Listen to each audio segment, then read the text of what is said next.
ओफो, क्या रश था आज मार्केट में, पैर दुखे मेरे। सोनम, जरा मुझे भी एक कप चाय पिला दे। अरे नीलू, तू तो सब्जी लाने गई थी ना। ये इतने सारे बैग्स किस चीज के हैं? पूरी दुकान उठा लाई क्या? अरे भाभी, सब्जी तो कब की आ गई। ये देखिए, मैंने देखा सेल लगी थी मॉल में, सिल्क की साड़ी देखी तो खुद को रोक नहीं पाई।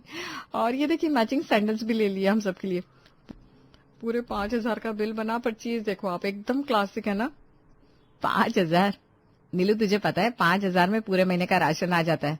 क्या जरूरत है इतना खर्च करने की? हम मिडिल क्लास लोग हैं, हमें बजट देखकर चलना चाहिए। उफो भाभी, फिर शुरू हो गया आपका बजट का रोना। अरे इंसान कमाता किस लिए, और वैसे भी समाज में उठना बैठना है तो अच्छे कपड़े तो चाहिए ना। नीलू भाभी सही कह रही हैं राधा भाभी, जमाना बदल गया है। आजकल लोग शक्ल बाद में देखते, पहले ब्रांड और कपड़े देखते हैं। आपकी वो सिंपल लिविंग वाली फिलोसॉफी अब नहीं चलती। स्टेटस कपड़ों से नहीं, संस्कारों से बनता है सोना।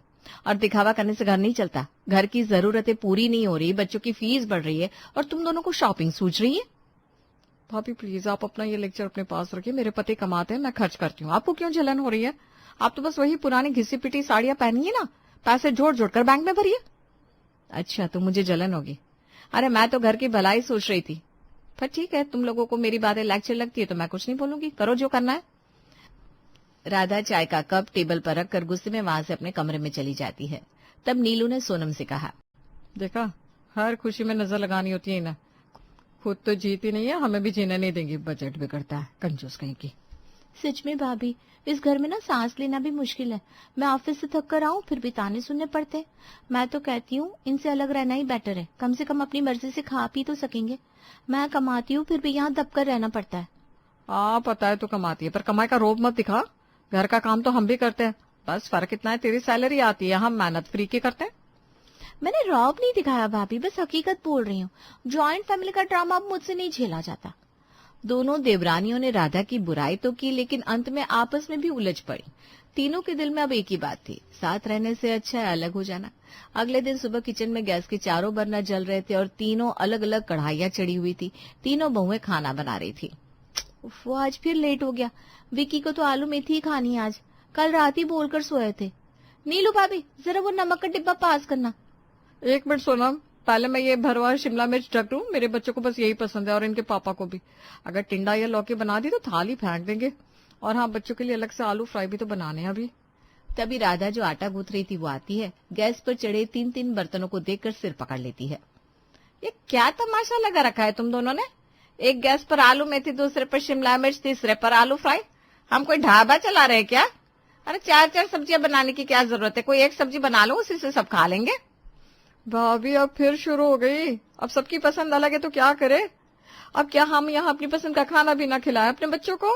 हम यहाँ घुट घुट कर नहीं जी सकते। अरे इसमें घुटने वाली क्या बात है नीलू, घर ऐसे ही चलता है। एक सब्जी बनेगी तो बजट भी कंट्रोल में रहेगा और समय भी बचेगा। और बच्चों का क्या है, आज नखरे कर रहा है, कल को आदत पड़ जाएगी। सबको सब कुछ खाना आना चाहिए। भाभी प्लीज, मैं कमाती हूँ तो कम से कम अपनी पसंद का खाना तो खा ही सकती हूँ ना। आप अपनी एक सब्जी वाली थ्योरी अपने पास रखिए। मुझे विकी के लिए आलू मेथी बनानी है और मैं बनाऊंगी। हद है, मैं दीवार से सिर फोड़ रही हूँ, गैस बर्बाद हो रही है, तेल मसाले उड़ रहे हैं, और तुम लोगों को लग रहा है ये फ्रीडम है? ठीक है, बनाओ, 4 क्या 10 सब्जियां बनाओ। राधा गुस्से में पैर पटकती हुई किचन से बाहर चली जाती है।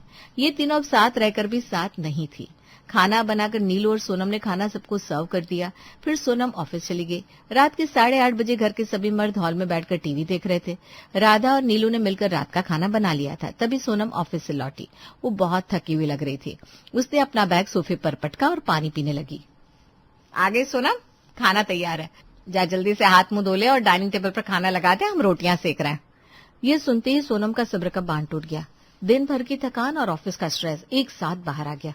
क्या खाना लगा दूं? भाभी मैं अभी ऑफिस से मर खप कर आ रही हूँ, आते ही मुझे काम बता दिया। आप और नीलू भाभी तो घर पर थी ना, तो टेबल नहीं लगा सकती थी? मतलब मैं बाहर भी खटू और घर आकर भी खटू? मैं इंसान हूँ या मशीन? अरे सोनम, चिल्ला क्यों रही है? हम भी सुबह से काम कर रहे हैं, खाना बनाया हमने। तू तो बस परोसने का काम करेगी, वो भी नहीं कर सकती। अगर मैं अकेली रहती ना तो ये नौबत ही नहीं आती। कम से कम अपनी मर्जी से खाती, अपनी मर्जी से सोती। यहाँ तो ये करो वो करो की लिस्ट कभी खत्म ही नहीं होती। सोनम, ये क्या बात हुई? अरे भाई, घर के काम मिलजुल कर ही होते हैं ना। सुन रहे हैं आप? मुझे नहीं रहना यहाँ।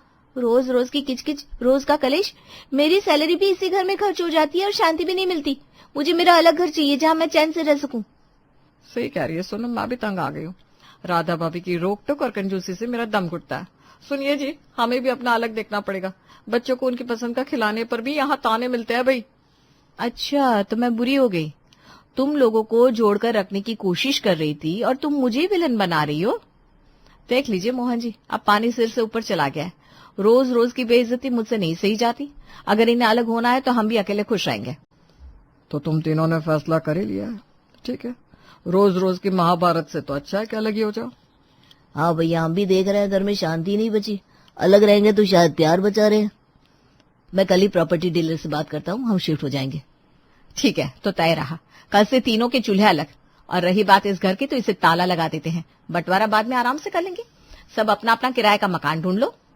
उस रात डाइनिंग टेबल पर खाना तो लगा, लेकिन किसी ने एक शब्द नहीं बोला। परिवार टूट चुका था। एक हफ्ते में ही तीनों भाइयों ने अपने लिए अलग अलग फ्लैट खोज लिया और वहां शिफ्ट हो गए। अब वे लोग अलग रहते थे। 2 दिन बीत चुके थे। सुबह के 7:30 बजे मोहल्ले में म्यूनिसिपालिटी की गाड़ी आई। गली के दाई तरफ वाले पीले रंग के मकान का दरवाजा खुला। राधा हाथ में कचरे की बाल्टी लेकर बाहर निकली। आहा, कितनी शांति है यहाँ। ना किसी की चिक चिक, ना किच किच। अकेले रहने का सुकून ही अलग है। तभी ठीक सामने वाले 2 मंजिला के फर्स्ट फ्लोर की बालकनी का दरवाजा खुला। वहां नीलू अपनी फैंसी नाइट गाउन में कचरे का पैकेट लेकर खड़ी थी। वो नीचे कचरे वाली गाड़ी को आवाज देने ही वाली थी कि उसकी नजर सामने खड़ी राधा पर पड़ी। और उसी वक्त बगल वाले ग्राउंड फ्लोर के फ्लैट से सोनम, जो ऑफिस जाने की जल्दी में थी, कचरे का थैला लेकर दौड़ती हुई बाहर आई। भैया रुको, मेरा भी ले लो। जैसे ही कचरा डालने के लिए तीनों गाड़ी के पास पहुंची, राधा ने नीलू को देखा, नीलू ने सोनम को देखा और सोनम ने अपनी दोनों जिठानी को देखा। समय जैसे वहीं रुक गया। हे भगवान, ये क्या मनहूसियत है। मैंने इतना महंगा घर लिया और पड़ोसी मिली तो कौन? वही राधा भाभी। मतलब यहाँ भी बजट का लेक्चर सुनना पड़ेगा। ओ नो, ये दोनों यहाँ क्या कर रही है? मुझे लगा था मैं इनसे दूर आ गई हूँ। ये इत्तेफाक नहीं है, साजिश है भगवान की। अब अगर मैं ऑफिस लेट हुई तो फिर ताने मिलेंगे। लो आ गई आफत। सोचा था शांति से रहूंगी, पर ये दोनों यहाँ भी पीछा नहीं छोड़ रही। अब पूरे मोहल्ले में मेरी बुराई करेंगी। तीनों के बीच एक शब्द भी नहीं बोला गया। उन्होंने एक दूसरे को देखा जैसे वो अजनबी हो। तीनों ने कचरा डाला और फिर तीनों ने एक साथ मुंह फेरा और अपने अपने दरवाजे जोर से बंद कर लिए। किस्मत का खेल तो देखिए, वो तीनों शहर के अलग अलग कोने में जाने का सोच रही थी, लेकिन एक ही मोहल्ले में आ गई। अब वो एक ही गली की 3 अलग अलग छतों के नीचे थी। अगले दिन राधा आज मंदिर जाने के लिए निकली। उसने अपनी वही पुरानी हल्की नीले रंग की सूती साड़ी पहनी थी। उसे देखकर मिसेस शर्मा ने कहा, अरे आप ही वो नई किराएदार है ना, जो 4 नंबर वाले मकान में आई है? राधा नाम है क्या आपका? हाँ जी नमस्ते, मैं ही हूँ। मंदिर जा रही थी। अच्छा, बस एक बात को राधा जी, बुरा मत मानिएगा। हमारे इस मोहल्ले में ना औरतें शाम को पार्टी करती हैं, पार्क जाती हैं, हमेशा अच्छे से रहती हैं। अब मुझे देख लीजिए, मैंने जो साड़ी पहनी है वो पूरी सिल्क की है और आप ना बिल्कुल बाई जैसी लग रही है इस हुलिये में। अरे मोहल्ला बदला है, जरा अपना हुलिया भी तो बदलिए। मोहन ने चुपचाप पर्स निकालकर राधा के हाथ में रख दिया। राधा पैसे मुट्ठी में भींच कर रोने लगी। उसे आज एहसास हुआ कि नीलू भी गलत नहीं थी। उधर कुछ दिन बाद शाम को नीलू के घर में एक अलग ही ड्रामा चल रहा था। नीलू डाइनिंग टेबल पर बैठी बिजली का बिल और किराने की लिस्ट जोड़ रही थी। कैलकुलेटर पर आंकड़े देखकर उसके पसीने छूट रहे थे। हे भगवान, अभी तो महीना आधा भी नहीं हुआ और अकाउंट खाली होने वाला है। जॉइंट फैमिली में पता ही नहीं चलता था राशन कब आया कब खत्म हुआ। राधा भाभी कैसे मैनेज करती थी इतने कम में? तभी बच्चे डाइनिंग टेबल पर आए। ये क्या मम्मी, बस पालक पनीर और कुछ नहीं? फ्राई आलू का है, रायता का है? हाँ मम्मी, मुझे पालक नहीं खानी। मुझे वो वाली पनीर चाहिए जो रेड ग्रेवी में होती है। ये हरी वाली अच्छी नहीं लग रही, मैं ना खाऊंगी। पिज्जा मंगा दो। चुप, एकदम चुप। कोई पिज्जा नहीं आएगा। जो बनाए चुपचाप खा लो। अरे नीलू, क्यों डांट रही है बच्चों को? बना देती ना कुछ और। तुम्हें तो शौक था ना अलग घर में हम रोज दावत करेंगे, अब क्या हुआ? एक ही सब्जी। राधा भाभी कहती थी तो तुम चिढ़ती थी, 4 क्यों नहीं बनाने देती? अब तुम क्या कर रही हो? समीर मजाक मत उड़ाओ। तुम्हें पता है सब्जियां कितनी महंगी हो गई है, और गैस। अगर मैं रोज 4 डिश बनाऊंगी तो महीने के आखिर में हम हवा खाएंगे, हवा। बजट बिगड़ रहा है समीर। पर मम्मी आप ही तो कहती थी हम जब अलग रहेंगे तो रोज मैं तुम सबकी पसंद का अलग अलग खाना बनाऊंगी। बेटी की इस बात ने नीलू को आईना दिखा दिया। उसे राधा भाभी का वो चेहरा याद आ गया जब वो समझाती थी, एक सब्जी बनाओ, बच्चे सब खाना सीखेंगे, बजट कंट्रोल में रहेगा। हाँ बेटा, मैं कहती थी पर मैं गलत थी। तुम्हारी बड़ी ताई जी सही थी, घर चलाने के लिए डिसिप्लिन जरूरी है। चुपचाप पालक खा लो, हरी सब्जियां सेहत के लिए अच्छी होती। अगर हमने नखरे किए तो भूखे रहने की नौबत आ जाएगी। बच्चों ने बेमन से खाना शुरू किया। नीलू ने अपनी प्लेट में पालक लिया, लेकिन निवाला गले से नीचे नहीं उतर रहा था। उसे आज राधा भाभी की वो कंजूसी अब समझदारी लग रही थी। चलिए अब जरा सोनम का हाल भी जान लेते हैं। सुबह के 8:30 बज रहे थे। सोनम के नए फ्लैट में ऐसा लग रहा था जैसे कोई तूफान आया हो। सोफे पर कपड़े बिखरे थे, डाइनिंग टेबल पर जूठे कप रखे थे और किचन से जलने की हल्की बास आ रही थी। विकी, टिल्लू के जूते कहाँ हैं? स्कूल बस आने वाली है और तुमने मेरा टिफिन पैक किया कि नहीं? अरे यार सोनम, मेरी ब्लू शर्ट प्रेस नहीं है क्या? मुझे आज प्रेजेंटेशन देनी है और टिफिन वो बना नहीं है क्या अभी तक? क्या खाऊंगा? तो मैं क्या करूं? मैं ऑफिस के लिए लेट हो रही हूँ। टिल्लू रो रहा है क्योंकि उसका होमवर्क नहीं हुआ। तुम थोड़ी हेल्प नहीं कर सकते? अरे मुझे खुद लेट हो रहा है। पुराने घर में तो कभी ये दिक्कत होती नहीं थी। मेरी शर्ट हमेशा प्रेस मिलती थी, नाश्ता टेबल पर रहता था, नीलू भाभी बच्चों को देख लेती थी, राधा भाभी किचन संभाल लेती थी, तुम तो बस तैयार होकर निकल जाती थी। विक्की की इस बात ने सोनम को जोरदार झटका दिया। उसकी आंखों के सामने पुराना घर घूम गया। राधा भाभी सुबह सुबह चाय दे रही है, नीलू भाभी टिल्लू को मोजे पहना रही है और सोनम आराम से बैठकर न्यूज़पेपर पढ़ रही है। हाँ विकी, तुम सही कह रहे हो। मुझे लगता था मैं सुपर वुमन हूँ, घर और ऑफिस दोनों मैनेज कर लूंगी, पर सच तो ये है कि मेरा आधा बोझ उन दोनों ने उठा रखा था। मैं तो बस अपनी सैलरी पर इतरा रही थी। सोनम की आंखों से आंसू निकल आए। आजादी मिल गई थी, लेकिन सुकून छिन गया था। उसने जल्दी जल्दी ब्रेड पर जैम लगाया और टिल्लू के हाथ में थमाया। आज उसका टिफिन खाली था और दिल भरा हुआ था। वो ऑफिस चली गई। इसी तरह अब तीनों बहुओं को एहसास था कि साथ रहने के कितने फायदे थे। अगले दिन सुबह के 10 बजे सब्जी वाले ने आवाज लगाई, आलू ले लो, ताजी मेथी ले लो, लौकी ले लो। सबसे पहले नीलू बाहर आई। उसके हाथ में एक छोटी थैली थी। उसके पीछे राधा निकली, जिसने आज एक थोड़ी अच्छी साड़ी पहन रखी थी, और दौड़ती भागती सोनम भी आ गई, जो आज वर्क फ्रॉम होम कर रही थी। अरे मैडम जी, आज तो तीनों देवियां एक साथ, क्या तो बताइए। भैया 1 किलो लौकी दे दो और आधा किलो पालक। राधा और सोनम ने हैरान होकर नीलू को देखा। नीलू, जो कभी आलू पनीर के नीचे बात ही नहीं करती थी, आज लौकी खरीद रही थी। लौकी? नीलू, तबीयत तो ठीक है ना? बच्चे खा लेंगे? खाना पड़ेगा भाभी, बजट भी तो देखना है। अब सही कहती थी, हरी सब्जियां जरूरी है। बच्चे नखरे कर रहे थे पर अब लाइन पर आ रहे हैं। राधा भाभी, आप ये नई साड़ी बड़ी जच रही है आप पर। हाँ, वो वैसे शर्मा ने टोक दिया था उस दिन। मुझे समझ में आया तुम लोग गलत नहीं थे। थोड़ा बहुत रहन सहन तो बदलना ही पड़ता है जमाने के साथ। और मैं तो आज यूट्यूब देखकर दाल बनाई हूँ। पता चला खाना बनाना कोई बच्चों का खेल नहीं है। भाभी, मुझे आप दोनों की बहुत याद आती है सुबह सुबह। इसी बात पर तीनों जोर से हंस पड़ी। वो हंसी जो बहुत दिनों से कहीं खो गई थी। सब्जी खरीदने के बाद कोई अपने घर नहीं गया। तीनों राधा के आंगन में ही चेयर डालकर बैठ गईं। राधा ने अदरक वाली चाय बनाई। भाप उठती चाय की प्यालियों के साथ तीनों देवरानी जेठानी गप्पे मारने लगी। भाभी सच बताऊं, अलग होकर मुझे लगा था मैं रानी बन जाऊंगी, पर यहाँ तो घर के काम खत्म ही नहीं होते, ऊपर से इतने खर्चे, बाप रे। हाँ ना, और मुझे लगता था मैं ही घर चला रही हूँ, पर रौनक तो तुम दोनों से थी। तुम्हारे फैशन और सोनम की मॉडर्न बातों से घर जिंदा लगता था। अब शांति तो है, पर वो सन्नाटा चुभता है। मैं तो भाग दौड़ की जिंदगी से थकी गई हूँ। हाँ भाभी, अब से हम एक दूसरे को स्पेस भी देंगे और जरूरत पड़ने पर साथ भी खड़े रहेंगे। जैसे आज शाम का खाना मेरे घर खा लेना। मैंने लौकी बनाई है पर टेस्टी है। तीनों फिर खिलखिलाकर हंस पड़ी। शाम को जब तीनों भाई काम से लौटे तो गली के मोड़ पर मिल गए। तीनों के चेहरे लटके हुए थे। उन्हें लगा घर जाकर फिर वही शिकायतों का पिटारा सुनने को मिलेगा। भैया, मुझे तो घर जाने में डर लग रहा है। नीलू रोज बजट का रोना रोती है। मेरी तो हालत मत पूछो। घर कम कबाड़ खाना ज्यादा लगता है। सोनम तो पागल हो गई है काम के प्रेशर में। डरते डरते वो लोग घर पहुंचे, लेकिन वहां नजारा कुछ और था। तीनों बहुएं नीलू के घर के बाहर आंगन में बैठी थी। बच्चे खेल रहे थे और अंदर से बढ़िया खाने की खुशबू आ रही थी। मैं ये सपना देख रहा हूँ या सच है? ये तीनों साथ में और हंस भी रही हैं। अरे वाह, नीलू के हाथ में लौकी की सब्जी है और वो मुस्कुरा रही है। चमत्कार है भैया। लगता है अलग होने का फॉर्मूला काम कर गया भैया। इनको एक दूसरे की वैल्यू समझ में आ गई। तीनों भाइयों ने सुकून की सांस ली। आज उन्हें किसी को समझाना नहीं पड़ा। आज घर वाकई घर लग रहा था। 1 महीना बीत चुका था। वो तीनों अब भी अलग अलग घरों में रह रही थी, लेकिन उनकी जिंदगी अब जॉइंट थी। सुबह सोनम जब ऑफिस जाती तो अपना टिफिन राधा भाभी से ले जाती। शाम को नीलू बच्चों को पढ़ाती तो राधा के बच्चे भी वहीं होते। इसी तरह उन्होंने साबित कर दिया कि कभी कभी रिश्तों को सुलझाने के लिए थोड़ी दूरियां जरूरी होती है।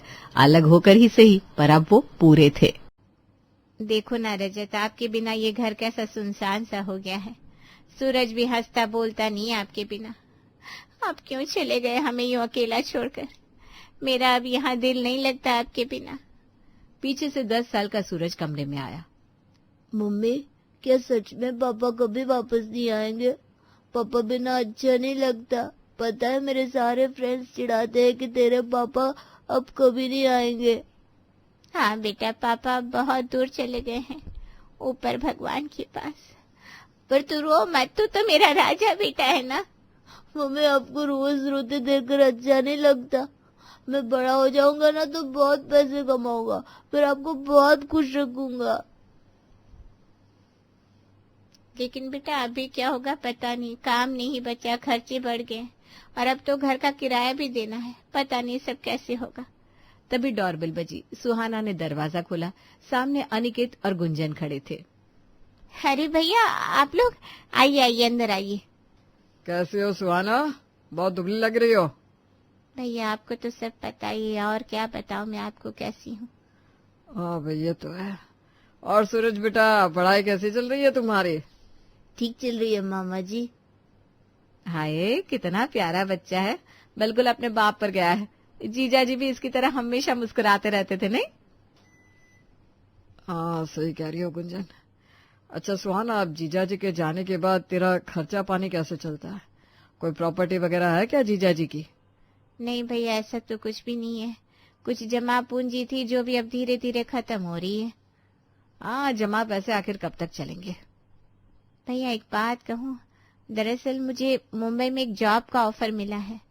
मेरे कॉलेज की फ्रेंड ने बताया है, और फिर अब रजत के जाने के बाद मेरा इस शहर से मन भी उब चुका है। पर दिक्कत यह है कि मैं सूरज को वहाँ अपने साथ कहाँ रखूंगी। मेरा खुद का भी कुछ ठिकाना नहीं है। तो फिर क्या सोच रही है तू? मैं सोच रही थी अगर आप कुछ दिन के लिए सूरज को अपने पास रख ले तो मैं वहां पर सेट हो जाऊं, फिर उसे बुला लूंगी। आप लोगों के पास रहेगा तो मुझे सुकून रहेगा। आखिर आप ही तो उसके मामा मामी हैं। सुहाना की बात सुनकर कुछ पल के लिए कमरे में सन्नाटा छा गया। अनिकेत और गुंजन ने एक दूसरे को देखा, जैसे कि आंखों आंखों में कोई बात की हो। फिर गुंजन ने कहा, हाँ हाँ, क्यों नहीं दीदी, आखिर भांजा है हमारा, हमारे घर पर ही रहेगा। हाँ सुहाना, तू चिंता मत कर, हम संभाल लेंगे सूरज को। थैंक यू भैया, सच में आप लोग बहुत अच्छे हो। सुहाना ने सूरज का सिर सहलाया, फिर उसकी आंखों में देखते हुए बोली, सूरज तुम अच्छा बच्चे हो ना, मामा मामी की बात मानोगे ना हमेशा, उनको परेशान मत करना। हाँ हाँ मम्मी ठीक है, पर आप कब वापस आएंगी? जल्दी बेटा, बहुत जल्दी। बस मम्मी को थोड़ा सा टाइम दो, फिर हम दोनों कभी अलग नहीं होंगे। ऐसा कहकर सुहाना ने सूरज को गले लगा लिया। फिर अगली सुबह वो मुंबई के लिए निकल पड़ी। पीछे दरवाजे पर खड़ा सूरज बस हाथ हिलाता रह गया, और शायद उस दिन उसे पता भी नहीं था कि अब उसके साथ क्या होना है। अनिकेत और गुंजन सूरज को अपने साथ घर ले आए। तब अनिकेत ने सूरज से कहा, सूरज, अब यही तेरा घर है, लेकिन ध्यान रहे यहाँ मुफ्त में रोटियां तोड़ने नहीं मिलेंगी, काम करना पड़ेगा, समझा? जी मामा जी, मम्मी ने कहा है कि आपकी हर बात मानो, तो आप जैसा कहेंगे मैं करूँगा। हाँ, तो बस बिना सवाल किए हम जो कहेंगे वो करना होगा, ठीक है? चल अब जा किचन में हमारे लिए पानी लेकर आ, और हाँ ग्लास ठीक से पकड़ना, अगर ग्लास टूटा ना तो तेरी खैर नहीं। जी मामा जी। बेचारा सूरज सहमा हुआ सा किचन पानी लेने चला गया। घर उसके लिए बहुत बड़ा था, लेकिन उस बड़े से घर में उसके लिए कोई कोना नहीं था जो अपना लगता हो। वो जैसे ही अंदर गया तभी सौम्या ने कहा, मम्मी ये फर्नीचर अब हमारे साथ रहेगा क्या? मैं इसके साथ अपना कमरा शेयर नहीं करूंगी मम्मी। अरे बेटा, तेरी बुआ ने कहा है इसे कुछ दिन रख लो, अब हम क्या करते हैं? कुछ कहते नहीं, बना तो बस जबरदस्ती हमारे पल्ले बांध दिया इस मनहूस को। मैं नहीं रहना चाहता इसके साथ, स्कूल में भी सब मजाक बनाएंगे। अरे बेटा, अब रहना तो पड़ेगा, वैसे भी घर में छोटे मोटे काम के लिए किसी की जरूरत थी, अब यह कर देगा। हाँ, वैसे भी नौकर रखने के पैसे बच जाएंगे। घर के जितने भी छोटे मोटे काम होंगे वो ये करेगा, जैसे कि सामान लाना, डस्टिंग करना, आए मेहमानों को चाय पानी देना, और जो भी हम बोलेंगे ये चुपचाप करेगा। हम कह सकते हैं कि ये अपने घर का छोटा नौकर है। वाह मम्मी, अब मेरा काम आसान हो जाएगा। ड्रेस प्रेस, जूते साफ, सब काम यही करेगा। स्कूल में भी अब मैं लेट नहीं होंगी। समझ गई ना बेटा, बहुत होशियार हो तुम। इतने में सूरज पानी लेकर आया। दोनों हाथों से ट्रे पकड़े सूरज बहुत ध्यान से चल रहा था। मामा जी ये लीजिए पानी। इतनी देर लगती है क्या एक गिलास पानी लाने में? इतने काम चोरी नहीं चलेगी, आगे से ध्यान रखना। जी आगे से नहीं होगा मामा जी। देख सूरज, यहाँ रहना है तो हम जो बोले बस वही काम करते रहना है।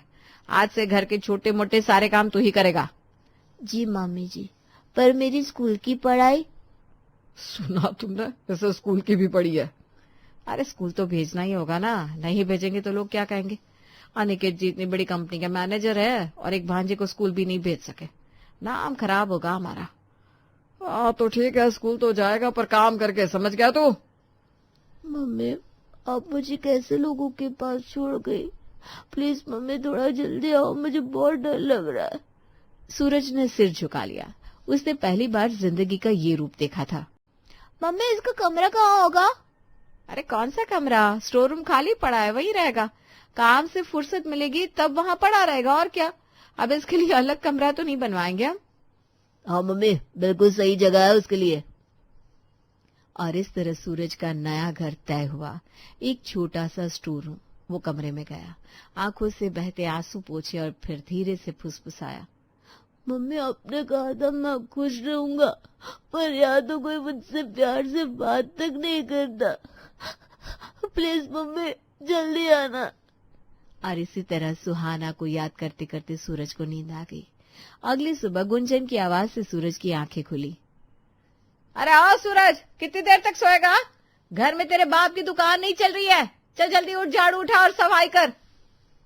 जी मामी जी अभी करता हूँ। अभी करता हूँ का क्या मतलब? इतना काम पड़ा है और इसे नींद सूझ रही है। तेरी माँ ने यही सिखाया है क्या? नहीं मामी जी, मम्मी के बारे में कुछ मत बोलिए, मैं बस अभी आता हूँ। सूरज घबराया हुआ उठा, हाथ में झाड़ू ली और सफाई करने लगा।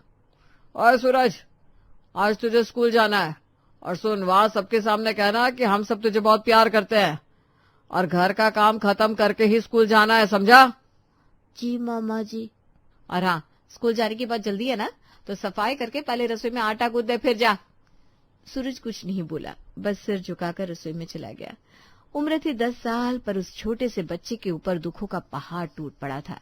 अभी सूरज आटा गूंथ कर हटा ही था कि सौम्या ने कहा, ओए सुन, मेरी यूनिफॉर्म प्रेस कर दे, और हाँ एक भी सिलवट नहीं रहनी चाहिए, याद रहे, वरना आज नाश्ता नहीं मिलेगा। सौम्या दीदी, पर मुझे तो प्रेस करनी नहीं आती, मैं कैसे करूँगा? ओहो देखो तो कैसा भोला बन रहा है। नहीं आती तो सीख ले, पर यूनिफॉर्म आज तू ही प्रेस करेगा। अब सूरज ने डरते डरते सौम्या की यूनिफॉर्म प्रेस कर दी। सूरज स्कूल जाने के लिए तैयार हो गया, तभी अभिनव ने कहा, मेरे जूते भी पॉलिश कर दे, बड़े गंदे हो रखे हैं, फिर स्कूल जाना। अब सूरज ने स्कूल यूनिफॉर्म पहने पहने ही अभिनव के जूते पॉलिश कर दिए। इसी चक्कर में उसकी यूनिफॉर्म थोड़ी गंदी हो गई। अरे ओए, स्कूल जा रहा है क्या तू? जी मामा जी। ठीक है, पर सुन, शाम को सीधे घर आना, खेलने मत चले जाना दोस्तों के साथ, घर में बहुत सारे काम होते हैं। जी मामा जी। ऐसा कहकर सूरज अब स्कूल चला गया। शाम को सूरज घर लौटा तो उसने देखा मालती और अनूप आए हुए थे।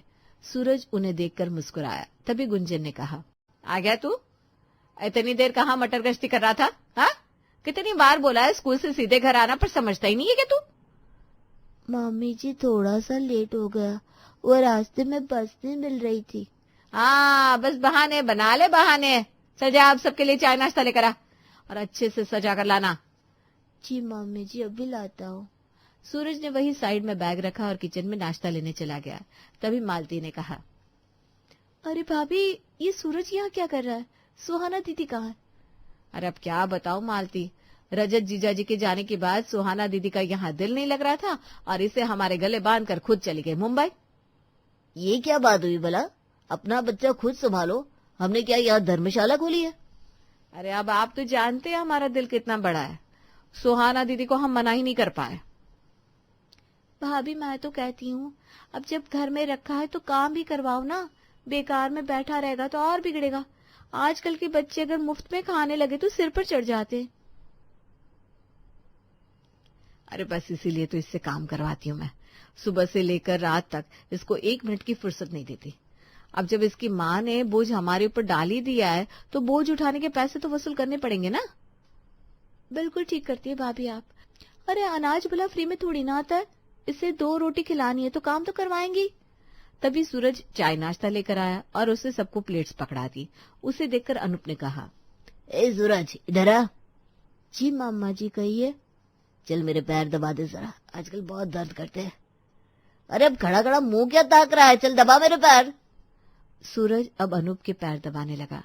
पैर दबाते दबाते सूरज ने कहा, मम्मी जी मुझे बहुत भूख लगी है, मुझे भी जरा कुछ खाने के लिए दे दो। अरे अच्छा नाश्ता देखा नहीं कि लार टपक पड़ी इसकी तो। अभी कुछ नहीं मिलेगा, चुपचाप अनु भैया के पैर दबा। अरे सूरज के पैर दबाने से बड़ा आराम आ गया पैरों में। गुंजन भाभी कभी कभी हिस्से मेरे यहाँ भेज देना, मैं अच्छी तरह पैरों की मालिश करवा लिया करूंगा। और इसके बदले 1 टाइम का खाना हम भी खिला दिया करेंगे, क्या प्रॉब्लम है इसमें? हाँ ठीक है भेज दूंगी। पैसे भी यहाँ पड़ा पड़ा करेगा ही क्या। सूरज पैर दबाना हो गया ना, चल जूठे बर्तन उठाओ लेकर जा। अब बेचारा सूरज जूठे बर्तन उठाकर किचन में ले गया। थोड़ी देर में मालती और अनूप भी चले गए। ऐसे ही चलता रहा। सूरज कभी यहाँ के घर के काम करता तो कभी मालती के घर का काम करता, बाकी समय स्टोर रूम में पड़ा रहता। ऐसे ही दिन गुजर रहे थे। सूरज ऐसे हालातों में भी स्टोर रूम में बैठकर पढ़ता और अच्छे नंबरों से पास होता था। ऐसे ही सूरज की जिंदगी के 7 साल गुजर चुके थे। उधर सुहाना ने भी 7 सालों में सूरज को कम याद नहीं किया था। एक दिन वो ऑफिस में बैठकर सूरज को याद कर रही थी, तभी स्नेहा उसके पास आई। मैडम जी टाइम का पता भी है, रात के 11 बज रहे हैं और तू अभी तक ऑफिस में बैठी है, क्या बात है? फिर से किसी प्रोजेक्ट की टेंशन या किसी की याद सता रही है? अरे स्नेहा काम तो अब आदत बन चुका है। असल में मैं सोच रही थी देखते देखते 7 साल गुजर गए, कितना कुछ बदल गया लाइफ में, नौकरी, शहर, पहचान, सब कुछ। बस एक चीज नहीं बदली, वो है मेरी यादें। मतलब सूरज को याद कर रही थी तू? हाँ, मेरा सूरज अब तो वो बहुत बड़ा हो गया होगा, नहीं पता नहीं कैसा दिखता होगा, कैसे बोलता होगा। बचपन में तो हर बात पर मुस्कुरा देता था, अब शायद थोड़ा सीरियस हो गया होगा। और भैया भाभी उसे इतना प्यार करते होंगे कि शायद अब उसे मेरी याद भी नहीं आती होगी। कभी कभी तो लगता है शायद मुझे भूल ही गया हो। अरे पागल, माँ को कौन भूल सकता है भला? माँ की छवि बच्चे के दिल में ऐसे बैठ जाती है जैसे दीवार पर टंगी भगवान की फोटो। समय उस पर धूल तो जमा सकता है पर उसे मिटा नहीं पाता। फिर भी स्नेहा, एक दिन भी ऐसा नहीं गया जब मैंने उसे याद न किया हो। हर सुबह उठकर बस एक बात सोचती हूँ, काश आज सूरज मेरे साथ होता, काश मैं उसकी टिफिन बनाती, उसे स्कूल छोड़ने जाती और शाम को उसका मम्मी आज क्या बनाया है सुनती। तो फिर जाओ ना सुहाना, जब इतनी याद आ रही है तो एक बार जाकर मिल क्यों नहीं लेती उससे? देख उसे जाकर ना गले लगा ले, और अगर वो तेरे साथ आना चाहे तो यहीं ले आ मुंबई, वरना कम से कम मिल तो ले अपने बच्चे से। हक है तेरा उस पर। सोच तो मैं भी यही रही थी, अब और नहीं रुका जाता। पता नहीं कैसा होगा वो। हर बार फोन करती हूँ तो भैया या भाभी ही बात कर लेते हैं। जब भी उससे बात करवाने बोलती हूँ तो कहते हैं, अरे अभी तो सूरज स्विमिंग क्लास में गया है, अभी पढ़ाई कर रहा है, अभी बाहर दोस्तों के साथ निकला है। हर बार कोई ना कोई बहाना, कभी सीधी आवाज तक नहीं सुनी उसकी। इतने सालों में तुझे एक बार भी सूरज से ठीक से बात नहीं करने दी उन्होंने।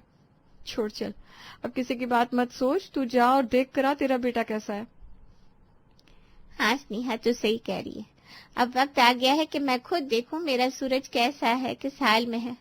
अब मैं और इंतजार नहीं कर सकती, 7 साल बहुत होते हैं। हाँ तो एक काम कर, घर जा, पैकिंग कर, बाकी सब मैं संभालती हूँ। अभी फ्लाइट की टिकट बुक करती हूँ कल की, तो कल सुबह की फ्लाइट से अपने सूरज से मिलने जाएगी। हाँ कर दे टिकट बुक। अब तो बस जल्दी से जाकर सूरज को गले लगाना है और कहना है देख सूरज, आ गई तेरी मम्मी वापस तेरे पास। अब सुहाना ऑफिस से अपने घर चली गई। अगले दिन सुहाना बहुत खुश थी। आज इतने सालों के बाद अपने बेटे से जो मिलने वाली थी।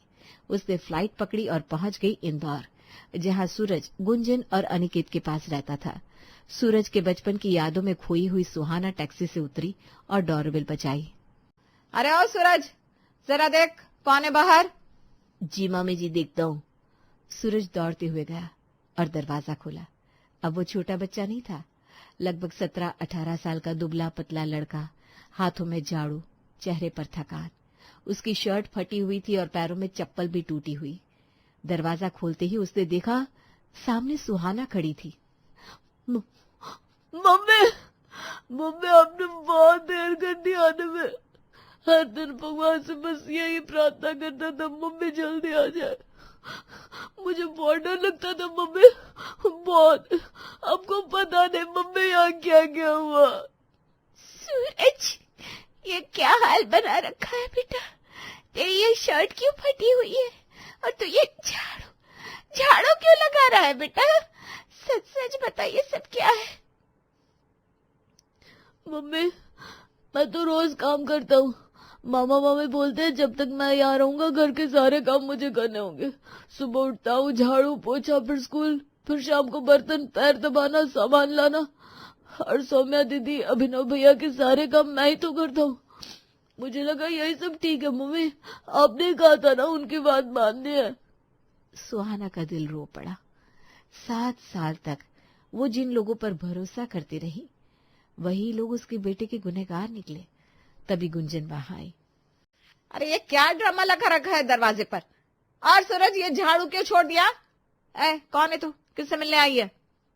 मैं सुहाना हूँ, रजत की विधवा और सूरज की माँ।